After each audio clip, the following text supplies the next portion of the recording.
کراچی میں قانون نافذ کرنے والے اداروں نے بروقت اور مؤثر کارروائی کرتے ہوئے شہر کو ممکنہ بڑی تباہی سے بچا لیا۔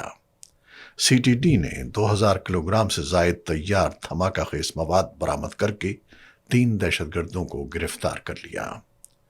Additional I G C T D Zulfiqar لارق اور D I G C T D Ghulam Asfar میسر کے مطابق بلدیہ رئیس کوٹ میں کارروائی کے دوران ایک دہشت گرد کو گرفتار کیا گیا، جس کی نشاندہی پر شہر کے مختلف علاقوں میں مزید چھاپے مار کر 2 دیگر ملزمان کو بھی حراست میں لیا گیا۔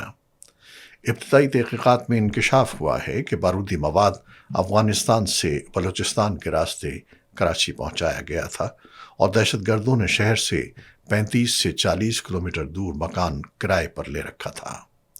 کارروائی کے دوران 30 سے زائد پلاسٹک ڈرمز اور 5 دھاتی گیس سلنڈرز برآمد کیے گئے، جن میں مکمل طور پر تیار دھماکہ خیز مواد موجود تھا۔ سی ٹی ڈی کے مطابق اس منصوبے کے پیچھے کالعدم بلوچستان لبریشن آرمی کے دہشت گرد ملوث ہیں، جبکہ بیرون ملک موجود سہولت کاروں اور ہینڈلرز کی نشاندہی بھی کی گئی ہے۔